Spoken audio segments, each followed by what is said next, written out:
chosen one. Have you ever felt that, even in the quietest and darkest hours of your life, someone has been loving you in absolute silence? We live in a world that equates noise with importance. We are bombarded with constant messages that tell us to be louder, to make more noise, to command attention at all costs. We are taught that if we are not seen, we do not exist. If no one is talking about us, we assume we have been forgotten. We measure our worth by the volume of voices surrounding us, by the number of eyes watching our movements, and by the speed of the applause that follows our achievements. But there is a different kind of love, a love that does not need to announce itself with trumpets, a love that stands watch in the shadows, quietly shielding you from battles you did not even know were raging. This is the love of the watcher, the silent guardian of your destiny.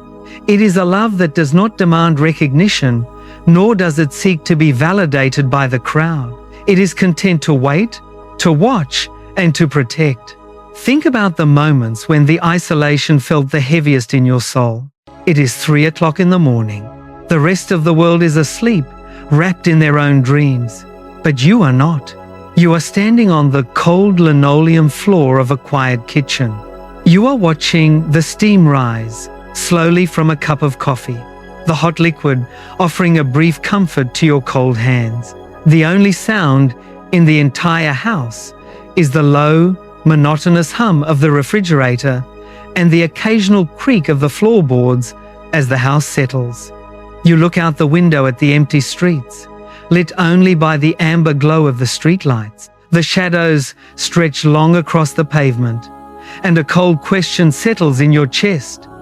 Does anyone actually know I am here? Does anyone see the weight I am carrying? Or is my existence passing unnoticed? Is there a single soul on this earth who understands the quiet grief in my heart? In that moment, you feel like a ghost, wandering through a world that has moved on without you. Or consider another scene, perhaps even more familiar. You are sitting in your car in the driveway after a long, exhausting day of work. The engine is off, the headlights are dark, you are just staring at the dashboard, watching the digital clock change from minute to minute. You are unable to bring yourself to open the car door and go inside, because you know that the moment you step across the threshold, you will have to put on the mask again. You will have to pretend that you are strong, that you have it all together, that the pressure is not slowly crushing the breath out of your lungs. You sit there, gripping the steering wheel, letting the silence wrap around you like a heavy coat. The windshield is fogging up from your breath, creating a barrier between you and the world. You let your head fall back against the headrest, and the first tear slips down your cheek. You don't even wipe it away. You just let it fall, because in the dark, in the quiet of the car, there is no one to judge your weakness, and no one to demand that you be strong. Or think of walking through a crowded grocery store on a busy weekend afternoon. People are laughing, talking, pushing carts past you. Families are arguing about what to buy, and music is playing softly over the speakers. But you feel like you are behind a thick pane of glass. You can see them, you can hear their voices, but you are completely disconnected. You are there, but you are invisible. You walk down the aisles, picking up items and putting them back, realizing that you could disappear right now, and the flow of the crowd would not even pause. You believed you were navigating this vast wilderness entirely alone. You believed that your invisibility was a sign of your insignificance. You thought that because the world was quiet, it meant that God had abandoned you, that He had turned His face away and forgotten the promises He made to you. But what if the silence was not abandonment? What if it was the ultimate form of protection? There is a profound difference between being forgotten and being hidden. A gardener does not leave a delicate, precious seed on the concrete pavement, exposed to the harsh wind, the blistering sun, and the trampling feet of passers-by. If he left it there, the seed would be crushed, or it would dry up and die. Instead, because he values the seed, he takes it to a quiet, secluded corner. He buries it in the dark, cool earth, far from the heat of the sun. He hides it, not because he hates the seed, but because he loves what the seed is going to become. He loves it in silence. He knows that in the dark, under the soil, the seed is undergoing a transformation. It is breaking open. It is sending roots down into the deep earth. It is preparing to rise. Your hiddenness in this season was not a punishment from God. It was His sovereign protection. He drew a curtain around your life, keeping you out of sight. He kept you hidden from the eyes of those who would exploit your vulnerability and from the voices that would try to name you before you knew who you were. He protected your heart from the premature exposure that would have ruined you, keeping you safe until your foundation was strong enough to support your destiny. Tonight, the dynamic is shifting. The protective silence of the quiet room is drawing to a close, because a love that is kept in silence cannot remain hidden forever. The foundations have been laid in the dark. The roots have gone deep enough into the soil to reach the living water. And now, the name that has been kept in the shadows to protect you is about to be revealed. The silent watch is over, and the hour of presentation is at hand. You are about to understand why the silence had to last as long as it did. You will see that every day of waiting was not a day of neglect, but a day of meticulous design. And you will see the face of the one who was standing guard while you slept, the one who has been loving you when no one else was looking, shaping your path with invisible hands. See, S. Lewis knew the heavy weight of this quiet. He was a man of brilliant intellect, a professor at Oxford who wrote beautiful defenses of faith. He was celebrated by thousands, his voice broadcast on the radio to a nation in war. But when his beloved wife, Joy, passed away, the brilliant words dried up. The arguments that seemed so solid in the classroom felt like ashes in his mouth. He entered a season of profound, crushing silence from heaven. He cried out in his grief, and it felt like the door was slammed and double-bolted from the inside. He wrote in his journal, "Go to Him when your need is desperate, when all other help is vain. And what do you find? A door slammed in your face, and a sound of bolting and double-bolting on the inside. After that, silence. You may as well turn away." He asked the hardest questions a human soul can ask in the pitch black. Yet, in that very darkness, Lewis discovered something that changed everything. He realized that the silence of God was not an empty void of absence. It was the fullness of His presence, too heavy for human language to contain. It was the silence of a father who holds his child close, knowing that words cannot heal the wound, but His presence can. In his book, Till We Have Faces, Lewis captured this revelation. He wrote, "I know now, Lord, why you utter no answer. You are yourself the answer. Before your face questions die away, what other answer would suffice? Let those words settle into your spirit. When God goes silent, He is not leaving you. He is presenting Himself as the answer. He is wrapping you in a love that doesn't need to explain itself to the noise, a love that is complete in itself." This is the ancient promise recorded in the Scriptures. Psalm 139, verses 1 to 4. "O Lord, you have searched me, and you know me. You know when I sit down and when I rise up. You perceive my thoughts from afar. You discern my going out and my lying down. You are familiar with all my ways. Before a word is on my tongue, you, Lord, know it completely." The Hebrew word for searched in this passage is chakar. It is a word used to describe the mining of gold. It means to dig deep, to explore the hidden depths, to search out every hidden vein of precious metal. Chosen one, you have been searched. You have been mined by the Creator. He knows the gold that is in you, even when it is buried under the mud of your pain. He knows the value of what He placed inside you. Every quiet tear you wiped away in the dark was seen. Every silent prayer that felt like it bounced off the ceiling was heard. The guardian of your soul was there, loving you in the quiet. He was keeping your name safe when the world was trying to tear it down. He was holding the door shut against the enemy, protecting your calling. If you are listening to this right now, and you feel the weight of this silent love in your heart, I want you to do something simple. Type "I was there" in the comments below. Let it be a marker of this moment, a declaration of faith that acknowledges God's presence in your past, a statement that even when you could not see Him, He was working, a covenant of remembrance that you are ready to step out of protective hiddenness and into the light of what is being revealed. You are not alone. You have never been alone. The silence is about to speak. Let us look deeper into this architecture of hiddenness. Why does God conceal the things He values most?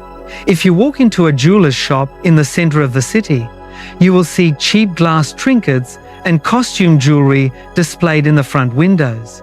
They are catching the dust of the street, touched by every casual hand under the bright, artificial glare of the halogen lights. They are cheap, easily replaced, and designed for immediate attraction. But if you ask the jeweler to see the most precious, rare blue diamond in his possession, he does not leave it lying on the glass counter for anyone to touch. He walks to the back of the shop, far away from the noise of the traffic. He unlocks a heavy, steel-bolted vault with a complex combination known only to him. He opens a velvet-lined box in absolute silence, handling the gem with gloved hands. He protects that diamond because its immense value demands absolute security. You are that diamond, chosen one. Your hidden season was not God keeping you from your destiny. It was God protecting you from the premature eyes of a world that would have cheapened you. He kept you in the vault of His presence, far from the reach of those who would exploit your shine. Think of the formation of that diamond. It is not born on display in a brightly lit gallery. It is formed deep in the belly of the earth, miles below the surface. It is surrounded by suffocating darkness, crushed by millions of tons of pressure, and subjected to temperatures that would melt lesser materials. If you were a handful of carbon down there, you would cry out in your agony. You would ask why the weight is so heavy and why the heat is so intense.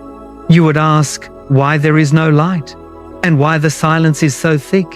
You would feel like you were being punished, buried under the rubble of the earth. You would look at the coal and the graphite around you and envy their ease. But that carbon is not being destroyed by the pressure. It is being reorganized at the molecular level. The crushing force is pushing the chaotic atoms into a perfect, light-reflecting crystal structure. Your dark room, your heavy seasons, the silence that felt like suffocating pressure, they were the exact conditions required to make you unbreakable. Graphite is made of the same carbon, but it is soft and breaks under a gentle touch because it never endured the deep pressure of the furnace. God did not make you to be breakable graphite. He made you to be a diamond. You had to be formed in the deep before you could shine in the light of your calling.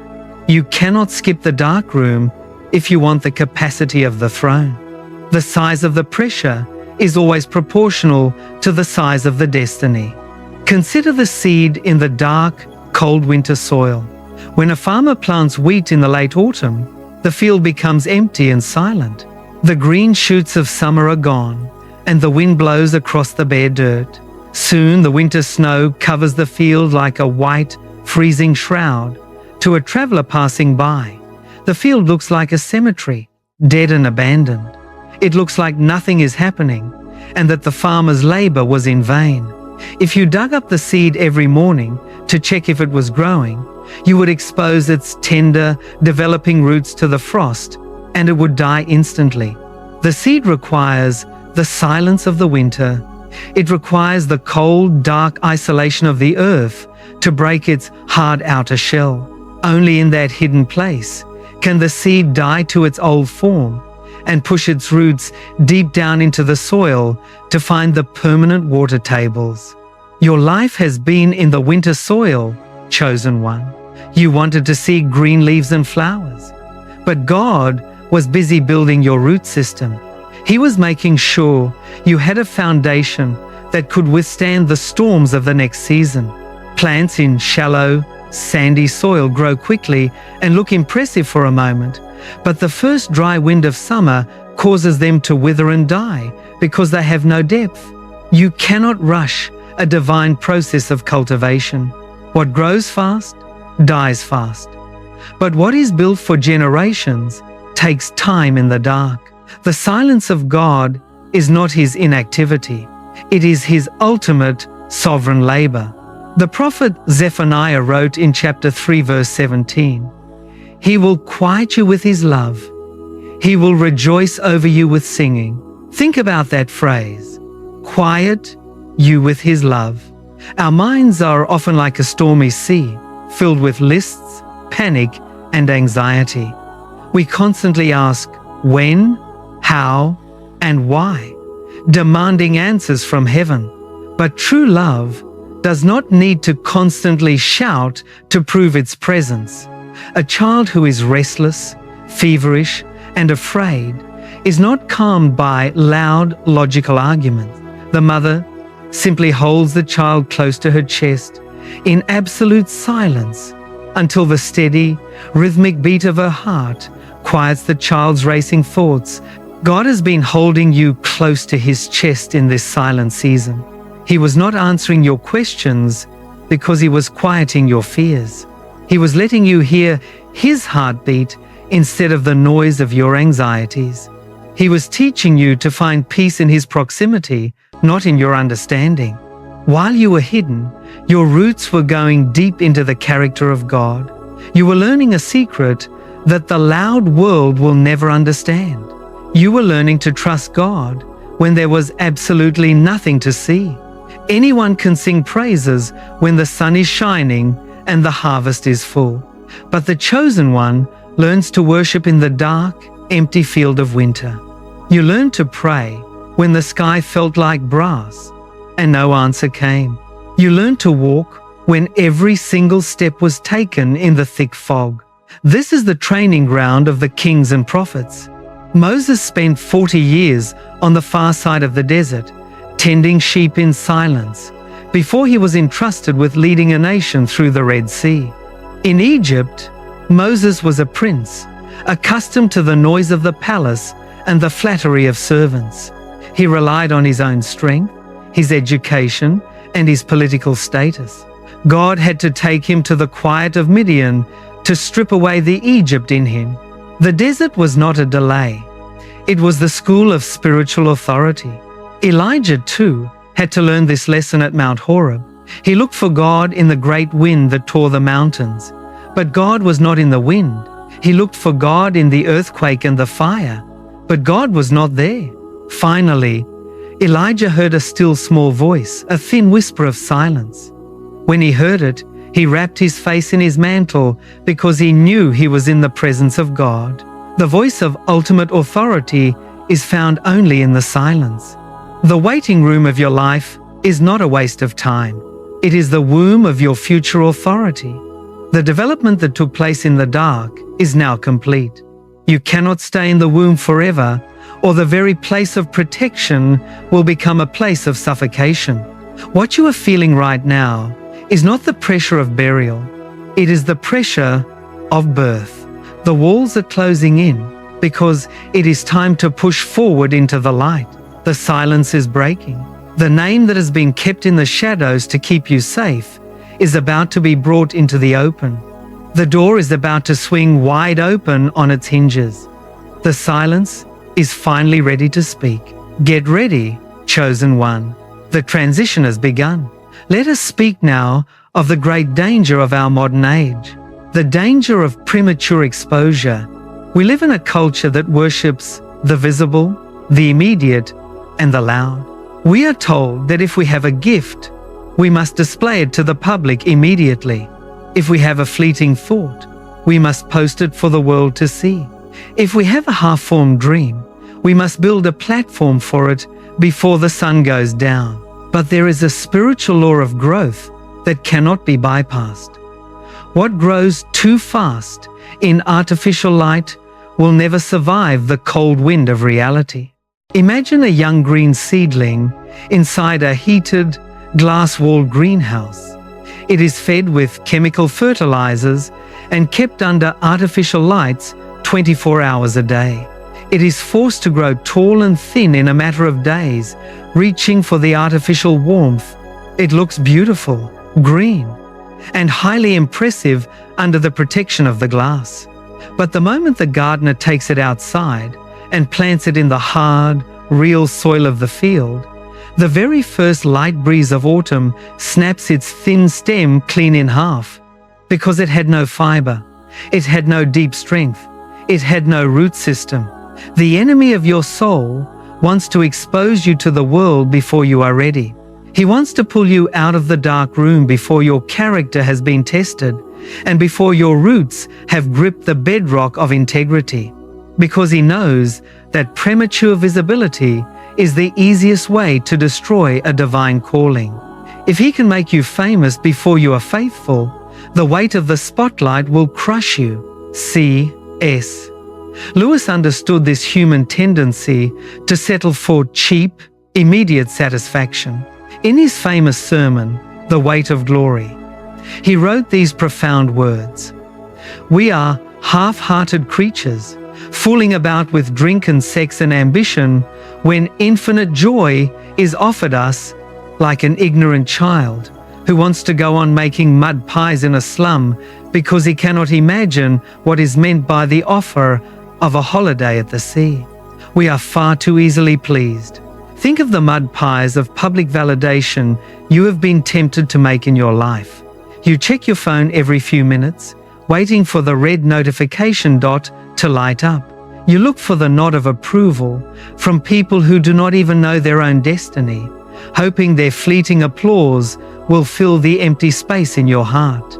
You want someone to say, 'I see you. You are important. You are successful.' But God is looking down at you and saying, 'I have offered you the infinite ocean of my presence. I have offered you a joy that does not fade and an inheritance that cannot be lost. Why are you sitting in the dirt of human opinion, trying to build a reputation out of mud? He keeps you in the silence to cure you of your hunger for mud pies. He starves your flesh of cheap applause so that you can learn to feed on the bread of heaven. In this hidden season, you have also been protected from relational counterfeits. When you are lonely and hidden, the silence can feel like a heavy physical ache, and in that deep ache, you are tempted to open doors that God has double bolted for your safety. Imagine a traveler lost in a cold, dark forest during a freezing winter night. They are shivering, exhausted, and absolutely desperate for any source of warmth. In the distance, through the dark trees, they see a small, flickering fire. They do not stop to ask who built that fire or what kind of wood is burning in it. They do not think of the danger. They just run toward it, throwing their hands open to the heat. But when they arrive, they find it is not a hearth of safety or a welcoming home. It is a pile of damp, toxic leaves and plastic trash that produces only choking, black smoke. It promises warmth for a moment, but it quickly fills their lungs with poison. Some relationships, some partnerships, and some alliances in your past were campfires of damp leaves. They looked like open doors of comfort, but they were actually cages designed to drain your oil. They offered temporary warmth, but left you with lungs full of toxic smoke and a broken heart. God shut the door, kept you in the dark forest, and let you feel the cold for a little longer, not to punish you, but to save you from the suffocating smoke of a counterfeit fire. The silence of God is also the ultimate test of your spiritual motives. When you pray and nothing happens, when you walk and absolutely nothing changes, the silence asks your soul a very quiet, very sharp question. Do you want the gift, or do you want the giver? Do you want the platform of influence, or do you want the purity of my presence?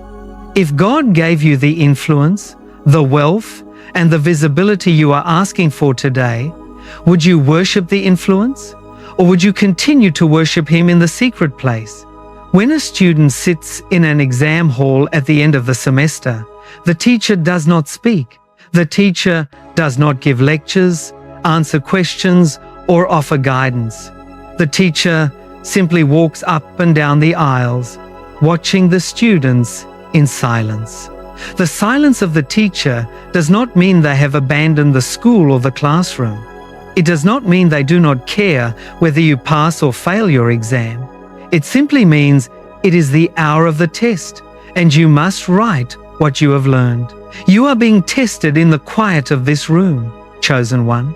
You are revealing what is truly written on the pages of your heart. You pass the test when you can look into the silence and say, even if the door never opens, and even if my name is never known, you are enough for me. This silence is also purging you of the deep human need for self-justification. When people misunderstand you, when they speak falsely against your character, everything in your flesh wants to rise up, fight back, and defend yourself. Imagine a court of law where a man is on trial for a crime he did not commit. He has hired the most brilliant, powerful defense advocate in the entire country. The advocate stands up to speak, preparing to present evidence that will tear the accusation to pieces. But the accused man cannot sit still in his seat.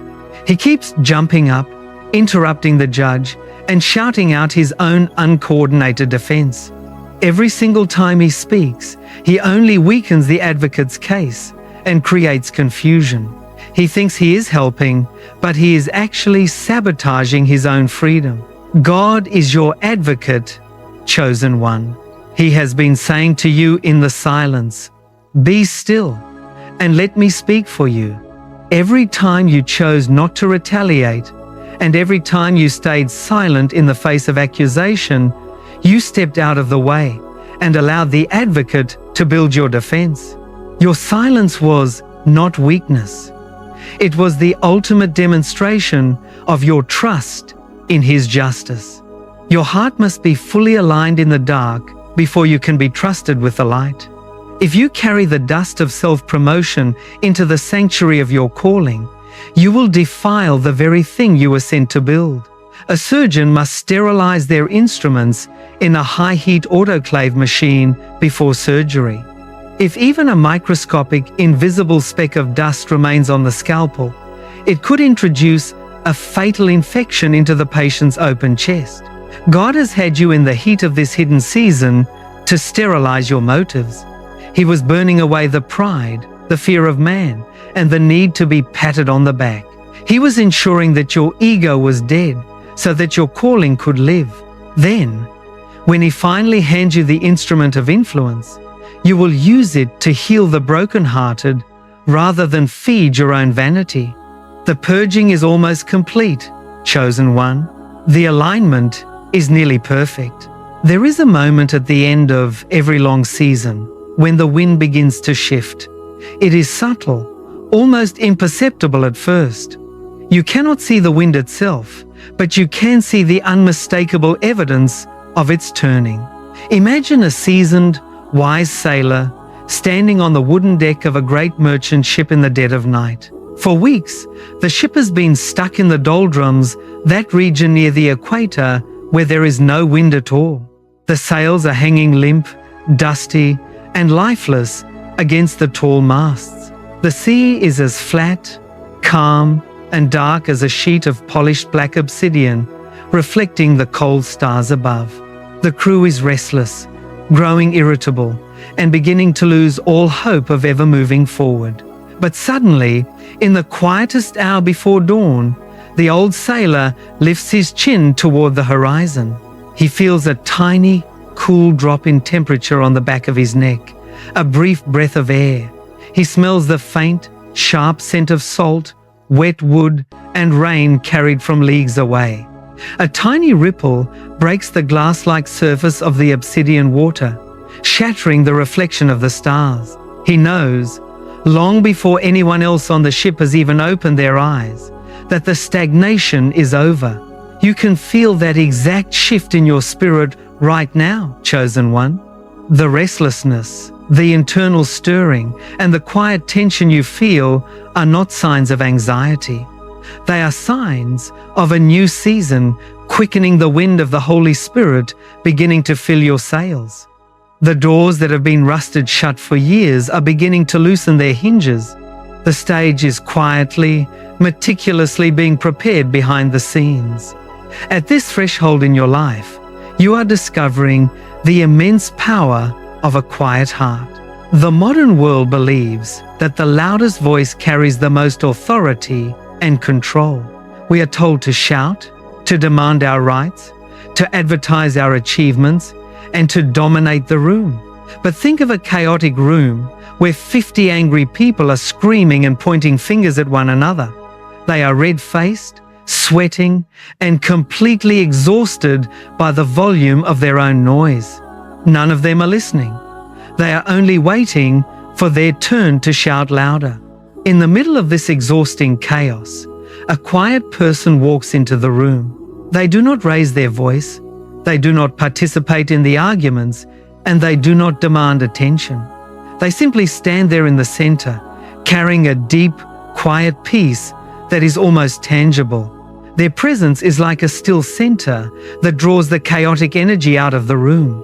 When they finally choose to speak, a single, calm sentence causes the entire room to go dead silent. Why? Because ultimate authority is never born in the shouting or the striving. Authority is forged in the silence of the dark room, in the presence of the King. Those who have spent the most time in God's protective care carry a light and a peace that cannot be ignored. Their silence speaks louder than the world's most sophisticated arguments. God is whispering to your soul at this threshold. A whisper is a strange, powerful thing. In a crowded, noisy airport terminal where thousands of people are rushing, if someone shouts, you ignore it. The noise of the crowd, the announcements, and the alarms are all louder than the shout. But if someone leans down close to you and whispers a single word in your ear, you freeze instantly. You close your eyes to concentrate, blocking out the bright departure boards and the rolling luggage. You pull close to the source of the sound, aligning your ear with their lips. A whisper demands absolute proximity. God could easily shout from the heavens to tell you that your waiting season is finally over. He could write it in the clouds or speak it with a voice of thunder. But He chooses to whisper to your heart because He wants you close. He wants you to draw near to His chest, to hear the instruction, feeling His heartbeat as He speaks. Listen closely to the quiet promptings and the gentle nudges in your spirit. They are the navigational coordinates for your next step, and they are only heard in closeness. You do not have to force the doors open, chosen one.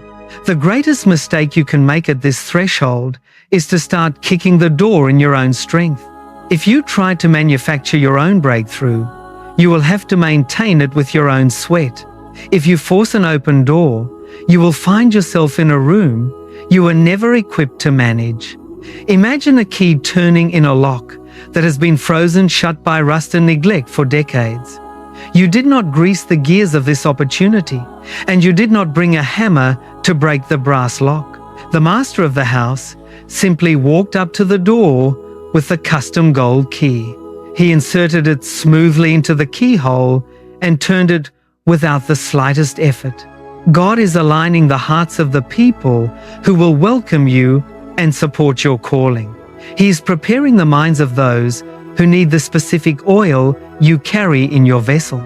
He is working in rooms you have never entered, setting up tables you have never seen.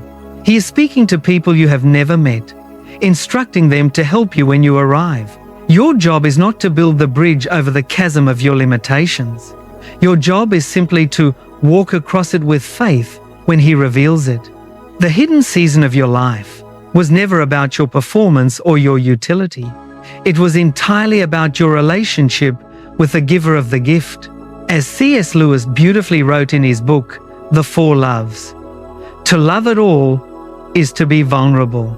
Love anything and your heart will be wrung and possibly broken. If you want to make sure of keeping it intact, you must give it to no one, not even an animal. Wrap it carefully round with hobbies and little luxuries. Avoid all entanglements. Lock it up safe in the casket or coffin of your selfishness. But in that casket, safe, dark, motionless, airless, it will change. It will not be broken. It will become unbreakable, impenetrable, irredeemable. To love is to be vulnerable. This is the secret of the hidden room. God was teaching you how to love Him with a vulnerable, unprotected heart. He had to strip away the performance, the applause, and the visible success of your past, so that your love for Him would be clean, free from the transaction of rewards. He wanted to know if you would still love Him when there was nothing to show for it. He wanted to know if His presence alone was enough to satisfy the hunger of your soul. And in the silence, you passed the test. You allowed your heart to be wrung, to be broken of its self-will, and to be rebuilt in the quiet. Now, your love is His treasure, and He can finally trust you with His glory. The light of recognition is coming, chosen one, but you must remain humble, keeping your feet firmly grounded in the dust. The spotlight of public exposure has a way of magnifying the smallest cracks in your foundation. If you carry pride or self-seeking into the season of visible fulfillment, your elevation will only make the fall more devastating. Remember the dark room when the crowds begin to cheer. Remember the 3 a.m. kitchen. When you were crying alone on the floor, remember the silent car in the driveway when you had no answers. Those places were not your tomb. They were your anchor. Keep your anchor deep in the quiet place of His presence, even when the world starts to shout your name. The curtain is about to rise. And now, we arrive at the long-awaited hour of disclosure. The hour when the name hidden for your protection can no longer remain in the shadows. God is pulling back the heavy, protective curtain of your silence. He is revealing the identity of the person you have been loving and praying for in the quiet. This is not a random coincidence of life. This is not a stroke of luck, a biological accident, or a game of chance. This is a sovereign, deliberate alignment of destiny. Imagine checking your mailbox on a cold, ordinary Tuesday afternoon in late autumn. The dry leaves are blowing across the concrete driveway, and the wind is biting. You open the cold metal door, and you sift through the bills, the flyers, and the junk mail. And there, at the very bottom of the noisy stack of papers, is a single envelope. It is made of heavy, slightly textured cotton paper, different from everything else. Your name is written across the front, in a familiar, steady handwriting. Your heart skips a beat, and your breath catches. You run your fingers over the slightly raised ink, feeling the indentations of the pen. You know who sent it before you even break the wax seal or tear the edge. The name that was kept from you for so long is finally spoken aloud. The veil of separation is being torn in two from top to bottom. For years, you looked at the immense distance between your lives and wondered why. You saw only the knots, the tangles, the delays, and the messy loose ends of your story. Imagine standing beneath a giant wooden weaving loom inside an ancient workshop. A master weaver is at work above you, throwing the shuttle back and forth with speed from your position on the floor Looking up at the underside, the tapestry looks ugly and chaotic. You see dark, clashing colors crossed by jagged lines that make no sense. You see thick, messy knots and loose threads hanging down, appearing like mistakes. You look up and ask the weaver, "Why is this design so ugly? Why is it so chaotic?" But when the work is finished, the weaver cuts the threads and turns the tapestry over. You stand back, taking in the full view, and you see a magnificent portrait of a king in gold robes, perfect in every detail. The knots that looked like mistakes from below were the very anchors holding the beautiful image together. All the pain and confusion of the separation is about to make perfect, breathtaking sense. You had to go through the furnace separately, chosen one. If you had met this person 5 years ago, you would have destroyed each other. You were both carrying too many sharp, unpolished edges from your past. You were both bleeding from old battles, and you would have bled on each other. Imagine two raw, jagged pieces of cold iron lying on the blacksmith's table. If a blacksmith takes those cold, hard pieces and strikes them together with a heavy hammer, they will only chip, scratch, and damage each other. They will create noisy sparks, but they will never fuse together to become one. The blacksmith must put them into different furnaces in separate corners of the forge. They must both be heated until they glow red hot in the center of the coals. They must be softened, purified, and beaten into shape separately by the hammer. Only then, when they are hot, malleable, and ready, can they be welded into a single, unbreakable sword. God kept you in separate fires to protect the future union. The separation was not a punishment or a delay. It was His mercy and preparation. The meeting of your destinies will not be filled with dramatic, worldly noise. The world believes that great love must be loud, dramatic, and chaotic. It must be filled with shouting, crying, public spectacles, and constant high-conflict drama.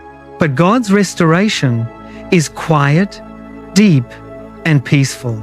It is like walking into a silent, sunlit library after spending years working in a roaring factory. You step across the heavy threshold, leaving the clanging metal behind. The air is cool, still, and smelling of old paper and leather. You sit down at a table across from the person, and you do not have to say a word to explain. There is no need to explain the long years of silence or defend your actions. There is no need to apologize for the distance that lay between you. Your souls simply look at each other, and they instantly recognize the scars of the furnace.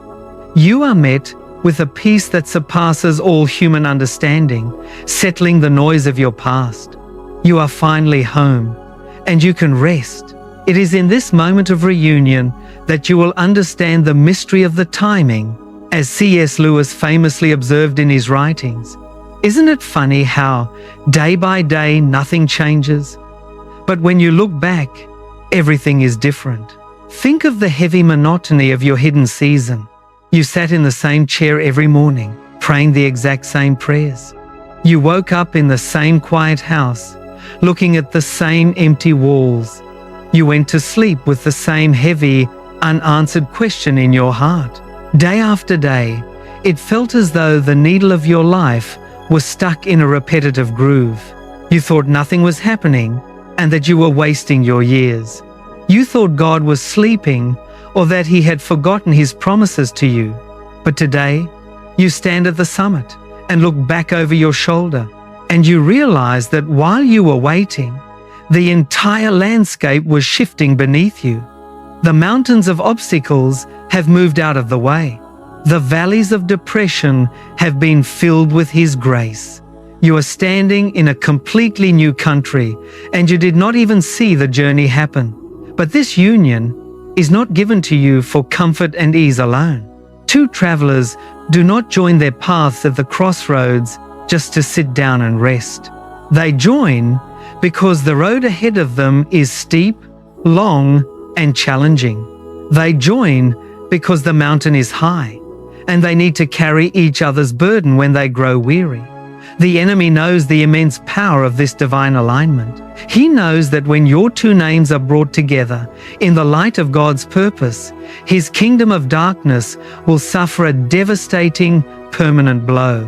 He wanted to keep you apart because he is terrified of what you will build together. But the Master has spoken, the furnaces have done their work, and the two pieces of iron are ready to be joined. You must protect this sacred connection with everything you have. You must keep it covered in the secret sanctuary of prayer. The manifestation is finally here. The work of your shared destiny is about to begin. And now, chosen one, the long shadows of the night are retreating. The dawn has arrived, and it is time to step forward into the light. The commission of your destiny is upon you. You cannot live in the dark room of preparation forever. A season of hiding must eventually give way to a season of harvesting. Imagine a soldier at the break of dawn, preparing to leave his camp. The long, cold night watch is finally over. He packs away his damp canvas tent, tying the leather straps with firm, practiced hands. He pours a cup of cold water over the dying embers of his campfire, watching the last thread of grey smoke vanish into the crisp morning air. He stamps out the wet ashes, ensuring no hidden heat remains to spark a fire behind him. He does not linger at the campsite, nor does he look back with nostalgia for the night. He turns his face toward the rising sun and marches resolutely toward the horizon. Do not look back at the quiet room of your waiting with regret or longing. Do not wish for the comfort of the silence now that the storm has passed.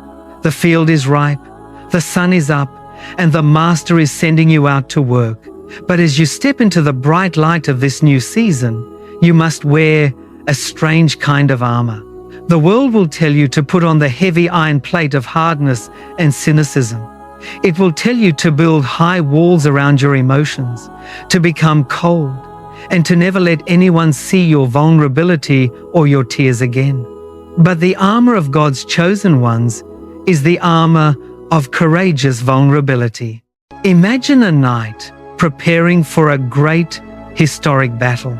He puts on the heavy steel greaves, the chainmail, and the polished breastplate. But directly over his heart, he leaves a small, open window. He does not cover that specific area with metal plates or protective steel. He keeps it open, exposed to the elements and to the breath of heaven. Why? Because if your heart becomes like stone to protect itself, God cannot use you to touch others. You must be shielded from the toxic arrows of the enemy's accusations, yet remain completely soft, tender, and receptive to the gentle touch of your Creator. Your vulnerability is not your weakness, chosen one. It is a channel of divine power and a source of your influence. Never forget that this physical world is not your final destination. It is easy to become absorbed in the beauty of the visible blessing. It is easy to begin to worship the relationship, the restoration, the healing, and the breakthrough. But these earthly gifts are only temporary shadows of a much larger, eternal reality. Imagine standing on a brick wall at sunset, watching the dark shadow of a giant oak tree. The shadow is dark, flat, motionless, and completely silent. It stretches across the red bricks, mimicking the shape of the branches. But the shadow is not the tree itself. The real tree is green, massive, and alive, rustling its leaves in the wind, holding life. If you try to climb the shadow on the wall, you will only scrape your hands against the brick. This earthly life, with all its beautiful unions and restorations, is the Shadowlands. The true marriage feast, the true union, awaits us in eternity. Use the beauty of the gift to remind you of the infinite beauty of the giver.